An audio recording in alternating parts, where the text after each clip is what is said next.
Again, my name's Arlene Schiff. I am a nurse. I'm an education specialist with Elderwerks.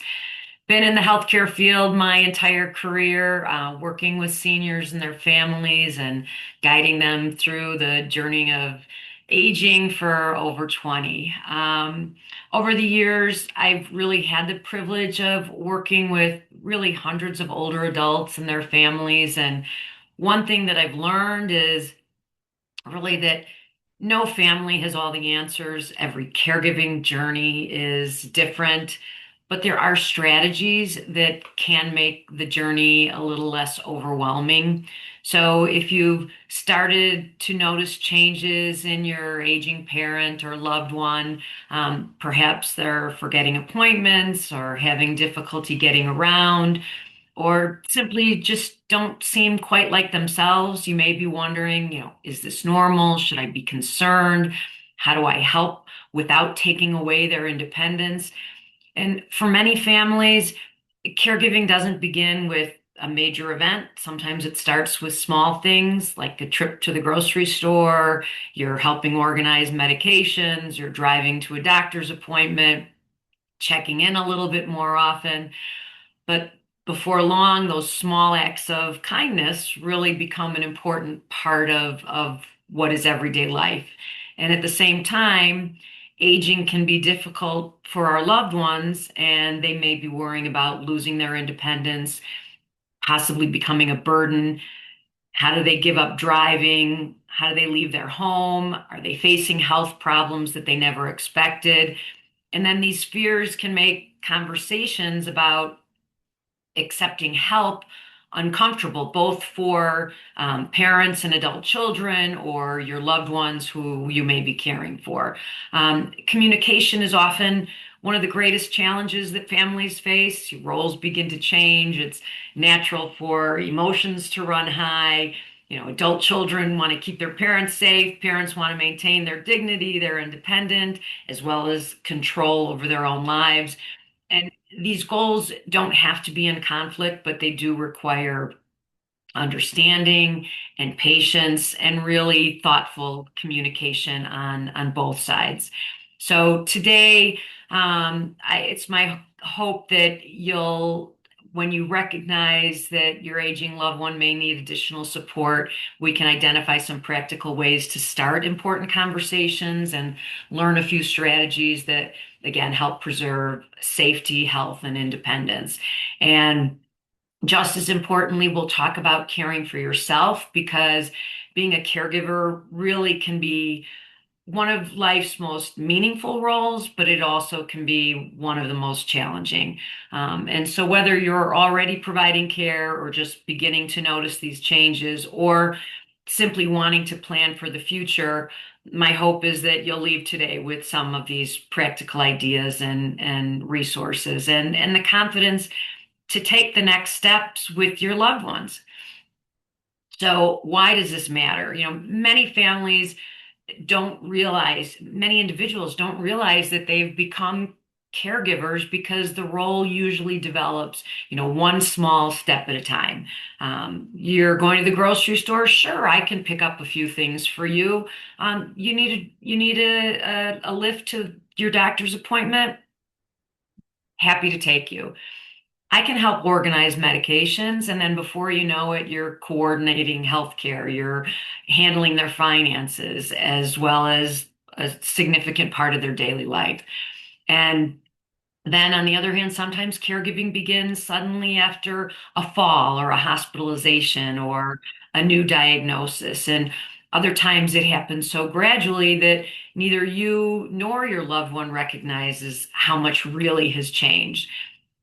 The good news is that planning ahead gives families, our loved ones, ourselves more choices, and it then reduces stress during a crisis because you're prepared and you've allowed your loved one to remain involved in decisions about their future.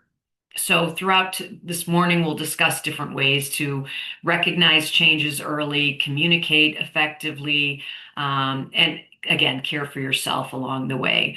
So, first, let's just take a look at how many families are impacted by caregiving today. There's about 63 million Americans, so that's 1 in 4 adults that are providing care for someone, whether it's with an illness, disability, or just age-related needs. Nearly 51 million adults are caring for someone age 50 or older. And caregivers can be spouses, adult children, grandchildren, friends, neighbors, cousins. It doesn't matter. Many caregivers balance caregiving with employment as well as parenting. They're in that sandwich generation. And then they're balancing it no matter what with their own health needs. And again, about 29% are that sandwich generation, that they're supporting both their children and they're seniors and adults. So lots of people are in the same boat. I love this quote by former First Lady Rosalind Carter. She started the Rosalind Carter Institute, and it was all about caregiving. And the quote is, there are only four kinds of people in the world: those who have been caregivers, those who are caregivers, those who will be caregivers, and those who will need caregivers. So the question isn't always whether caregiving will enter our lives, but when it will enter our lives and whether we'll have the information and the support to be able to respond to those needs. So how does it begin? Again, caregiving rarely follows the same path for every family. Sometimes it begins unexpectedly, after a hospitalization, a fall, a stroke, a diagnosis, a sudden illness, or a loss of a spouse. And other times it develops slowly over months or even years. You'll notice the small changes in memory or their mobility or the ability just to manage daily tasks. So, understanding how caregiving begins helps families recognize that planning shouldn't wait until there's a crisis. The earlier you recognize changing needs, the more options you'll have, and the more your loved one can participate in decisions about their future. So, those of you who have joined us today, even if you're in your 20s, start asking your loved ones some questions about what do they want from their future? Where do they want to live? How do they want to handle if a crisis happens? And if you're at the opposite end and you're in your 50s or 60s, start talking to your children about that now so that they can be prepared to help you. So many families dismiss early warning signs because each change seems small by itself. There might be a missed bill or a forgotten appointment or one stumble, and that may not be significant.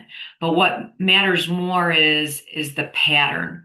So ask yourself, is this different from 6 months ago? So looking for changes over time can provide really a more clear picture than focusing on one isolated event. But again, that one isolated event, if that triggers you to prepare for the future, that's okay. But so it's equally important to recognize what your loved one can still do independently. So our goal isn't to take over as a caregiver, it's to support independence while keeping people as healthy as they can be and most importantly, as safe as they can be. So signs that more support might be needed. as I've said, some of these changes occur gradually and can be easy to overlook. You may notice changes in physical abilities or memory or mood or daily routines even before your loved one recognizes them. So you need to keep an eye out for, do they have difficulty walking, rising up from a chair? Notice, are they using the arms of a chair as they're rising because that's what they need to support themselves? So then you think about if that's what it takes to get out of a chair, how do they go to the bathroom? How do they sit on a toilet? They might need a raised toilet seat with some arms to make it easier for them to get up and off. So these are things that you need to notice. Do they have unexplained bruises? So is that indicating some balance problems? Are they losing weight because they're not able to get to the grocery store, so they're not eating as much? Are you noticing changes in their hygiene or their grooming? Are they sleeping more or less than usual? And then you need to look at cognitive and emotional changes. Are they more forgetful? Are they a little bit more confused? Are they not able to complete some tasks that they normally would be able to? Is there a recipe that they used to always make and they didn't need to look at the recipe and now they are missing some ingredients for it? Are they not really active with their friends anymore? Are they staying away? Is there mood changes? So when you take a look at some of these signs, none of them automatically means that somebody needs, full-time care. But when you see several occurring together, that's time to think that it might be time for a conversation and possibly an evaluation by their healthcare provider. So again, you just need to be observant. Sometimes you need to be a little bit of a sleuth and look around and try to notice if there's any changes. When you take a look at somebody's home, that can very often tell the story about how they're managing. And so look beyond whether the house is simply neat or messy. You need to ask yourself whether you're seeing changes from the way they've always lived. Is laundry piling up? Is there spoiled food in the refrigerator? Has the lawn become overgrown? Are there safety hazards like, a lot of clutter, poor lighting? Take a look at their bathroom. Do they need grab bars? Are you noticing that the shower curtain rod is not where it usually is? It's lower or it's fallen down because they needed to support themselves. Are you noticing that the rugs are curling up and that could be a trip hazard? Is it extremely warm in the house? So because they're changing the thermostat. So is there an issue potentially with their health? Or are you concerned that it is too warm, that it could be dangerous for them? Take a look. Again, you can look at the house. Do they need help? Is the lawn overgrown? Are lights, do lights need to be changed? Light bulbs need to be changed. So these observations really can help identify areas where, additional support might just be needed, or simple home modifications could improve safety and as well independence. So medications, finances, driving, these are three areas that represent really the greatest safety concerns for families. Medications, mistakes can lead to hospitalization. So, who is organizing their medications? Are their medications being refilled when needed?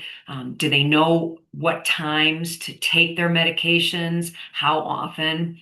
So those need to be monitored. Financial changes, are they at risk for scams or exploitation?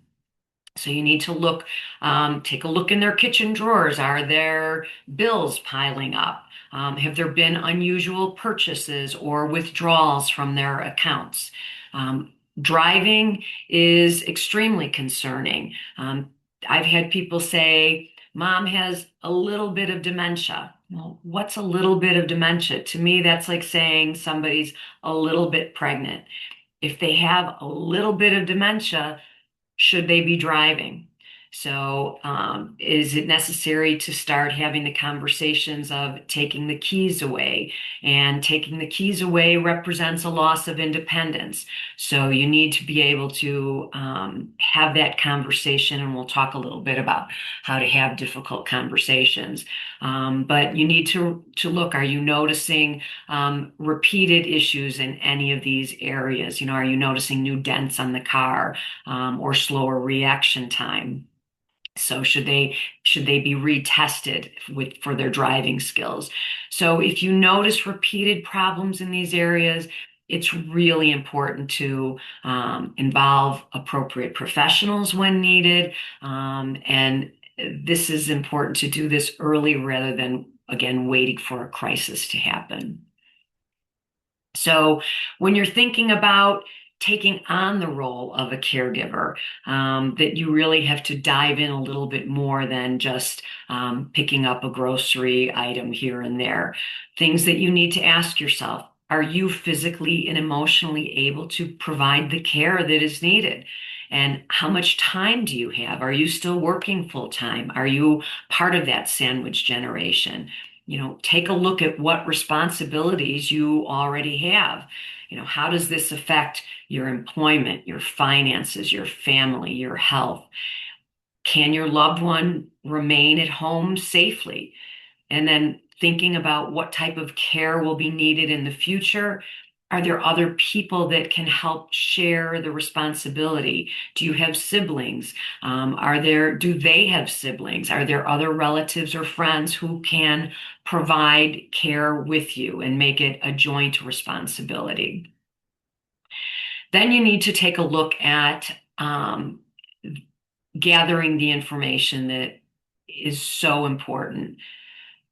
Many families really don't realize how much information they need until they're sitting in an emergency room. So knowing where medications are, knowing what legal documents you need. Do you have advanced directives? Do you have healthcare and financial power of attorney? Do you know what the emergency contacts are? Do you know all the insurance information? Do you have their medical history in a document? So all these documents should be easily locatable. Keep them in Google Docs, or if you want paper, keep them in a place that you know that you can access them quickly in case of an emergency. Take a photo of them, keep them on your phone. But again, it's important to have all this information, keep it all together in one secure, accessible location. It's important to review it regularly. You need to know, who their physicians are. Do you have a neighbor that can, if you can't reach your loved one, do you have a neighbor's phone number that they can go check if you're not local or close by? Again, medical history, legal documentation. You should have all of this before a crisis happens. And you need to talk to your loved one about what hospital they want to go to, what are their wishes if they become ill or incapacitated. So all of these conversations need to be had.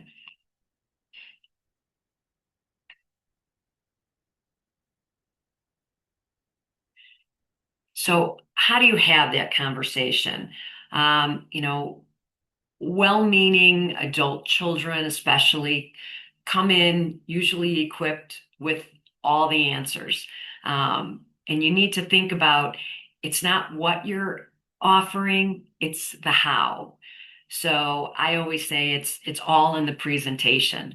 When families have success with these conversations, they follow certain tips, and it's easy to fall into the trap of telling mom what she needs, or assuming that role reversal, taking on the parental role earlier than required. When you're switching the roles with your parents, the child takes on that parental role. I always used to say if I would have told my father it was time to take away the keys, he would have said to me, seriously, I taught you how to drive. I'm a better driver than you. So again, it's in the presentation. You need to think before you talk, and don't assume that role reversal before necessary. It's always important to ask permission to have the conversation. People will react to talk about planning for the future and end of life decisions in really in different ways. So when you ask for permission to begin the conversation, you show them that you respect their wishes, that you can give them the space to process all the mixed emotions. For example, you can say something like, I really care about you, and it worries me that I don't know the kind of care that you'd like if you ever got sick. Can we talk about that? Can we have that conversation? And sometimes when you start the conversation early, it may not be welcome. So in early stages, it's a way to work in the collaboration with your parents. If you're in your 20s or your 30s, and you can have that conversation while they're still calling the shots. So it's not later where you might, excuse me, see that role reversal. So, you don't want to confuse role reversal by coming in like a bull in a china shop and running the risk of shutting down the conversation or offending your loved ones, when you assume that authority when it hasn't yet been given. So just because you see something, it doesn't mean that the senior does or your loved one does. So again, start the conversation early, choose a calm time rather than waiting in the middle of a crisis. Ask permission, begin with one issue. Don't present a whole big long list. Use specific observations, don't criticize. Ask the questions, what matters most to your loved one, and listen before suggesting solutions. When you suggest those solutions, before you like take away someone's keys, offer them some solutions like there's Uber, or I'm available every Wednesday to take you to get your nails done. So we can eliminate that concern. And again, expect to have to revisit that conversation more than once. Why are people going to resist help? It may appear to be stubbornness, but what appears to be stubbornness might be fear or grief or embarrassment or the need to maintain control. Independence is tough to give up. Excuse me. Nobody wants to be forced to be moved. People don't want to become a burden. They have a fear of running out of money or receiving a serious diagnosis. Um, People don't like strangers in their home. So, your original communication has to emphasize understanding and the reason behind resistance. And you need to respect your loved one's autonomy. So communication, it can be one of the most difficult parts of caregiving. As roles begin to change, again, it's natural for adult children or loved ones wanting to step in and solve the problems. You have to remember, especially with the parent, they're still an adult. They want to be heard. They want to be respected. They want to be involved in decisions about their own life. So before offering the solutions, you have to understand the why behind the resistance. Again, they're not being stubborn. They just want to be heard. So when we understand some of the reasons behind the behavior, we can respond more so with empathy instead of frustration. You want to be able to use I statements rather than a criticism. For example, instead of saying, you can't live anymore, you can try, I'm concerned because you've fallen twice this month. I want to make sure that you're safe. And that keeps the conversation focused on your concern rather than on blame. If you ask open-ended questions and really listen to the answers rather than telling your adult loved ones or your aging loved ones what to do, and you're involving them in finding the solutions. So you offer choices, and that helps preserve dignity and gives them a sense of control. And then timing always matters. Difficult conversations rarely go well when someone is tired or stressed or upset. So it's best to choose a calm time and focus on one issue at a time and recognize that these conversations often happen over weeks or months. It's usually never in a single discussion. And you want to avoid power struggles. Not every disagreement has to become a battle. So focus on the issues that truly affect safety and quality of life. And sometimes the greatest gift that we could give our loved ones is not winning the argument, but preserving the relationship that we have. And people are much more likely to accept help when they feel heard and respected and included in the decision. Sometimes, despite your best efforts, your loved ones may not be ready or willing to accept help. So rather than continuing to argue, again, it may be more effective to pause, revisit the conversation in another day, bringing in a trusted third party, whether it's a physician, another family member, a member of the clergy, or an aging professional. A therapist can sometimes help move that conversation forward. And we need to remember that adults with decision-making capacity do have the right to make choices. And even if they're not the choices that we would make for ourselves or that we disagree with. So caregiving really encompasses various roles, and sometimes they're simultaneous. Um, They provide assistance with a variety of activities of daily living that we call ADLs. They also help with instrumental activities of daily living, which are like bill paying and making meals and helping with bathing. They're a care provider, they're a care coordinator. They are an information resource. They can be truly a loved one's biggest advocate, as well as emotional supporter. You can be managing medications. You might be managing the financial or the household. But there are, again, many, many roles of a caregiver. Need to take a look at some of the hidden costs of caregiving.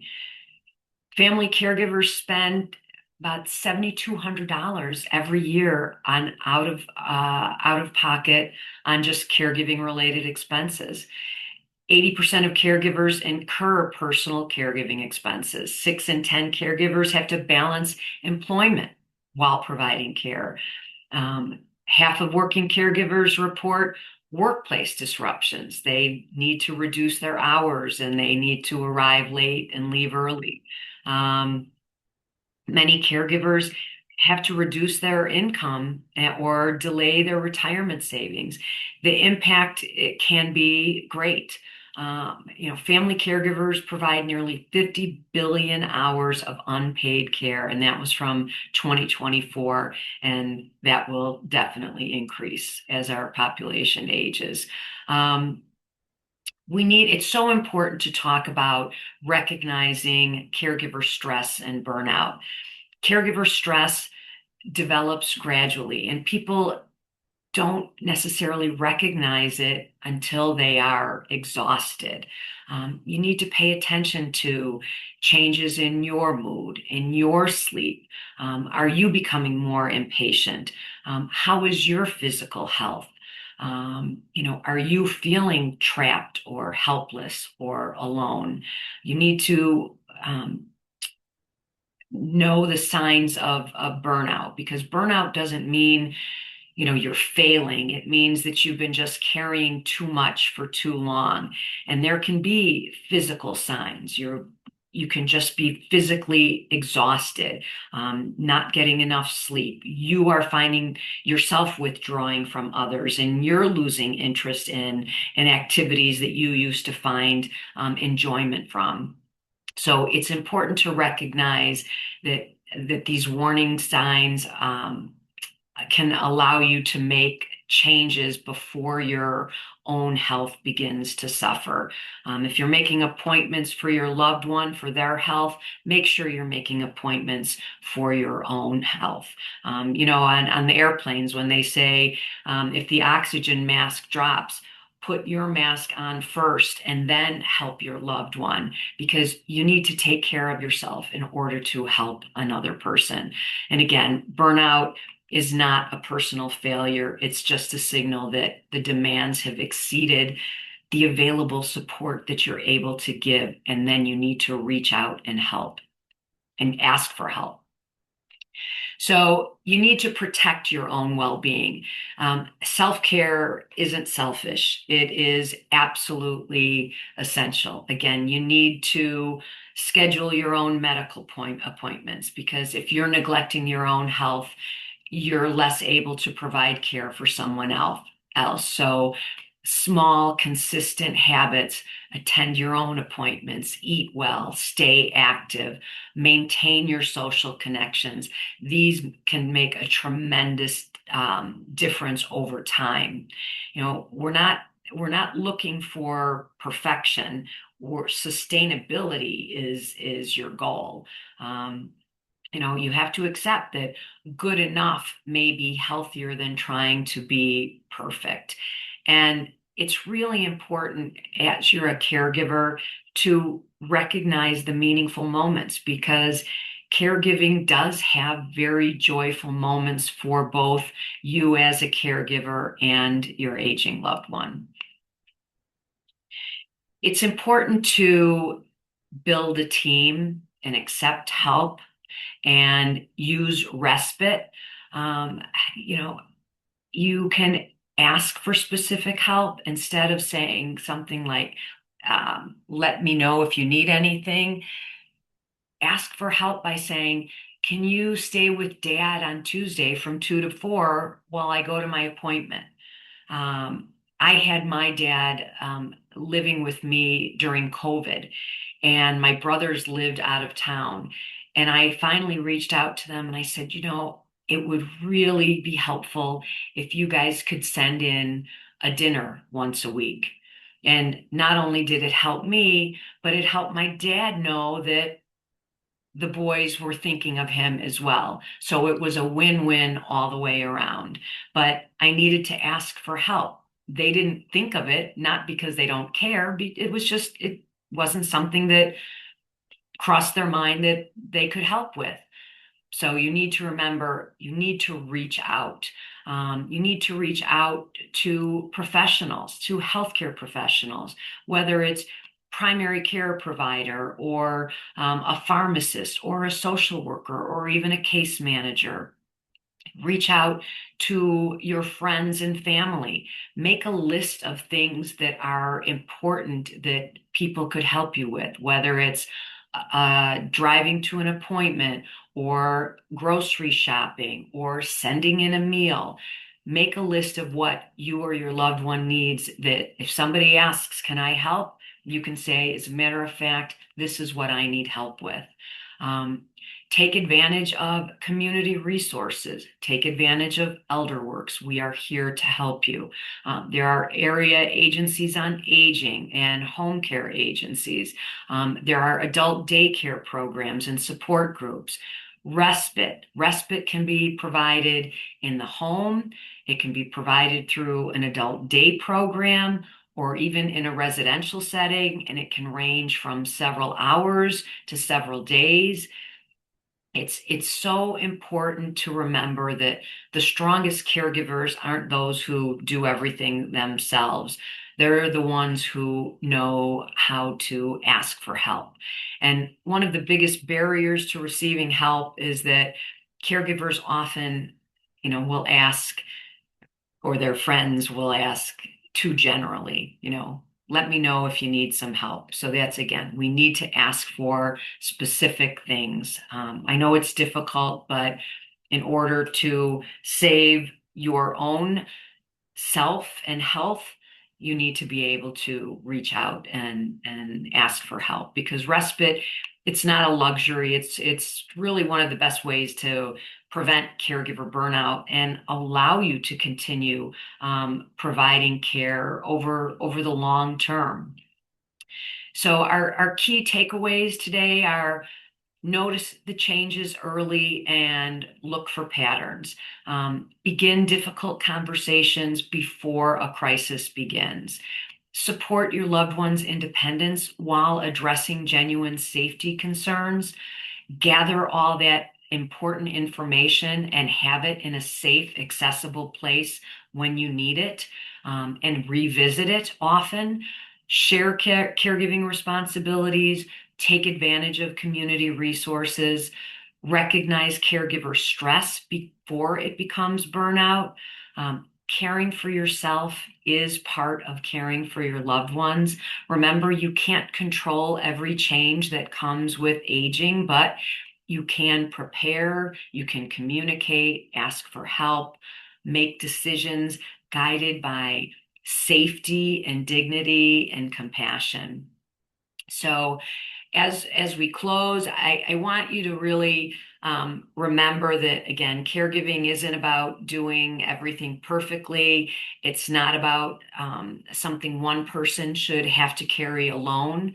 Remember to be a sleuth, notice some changes that are occurring, notice these changes early, start the conversations before a crisis, gather important information, build a support team, ask for help, pay attention to your own health and wellness. There may be moments, there will be moments when you feel uncertain, when you feel overwhelmed and even guilty. But these feelings are normal.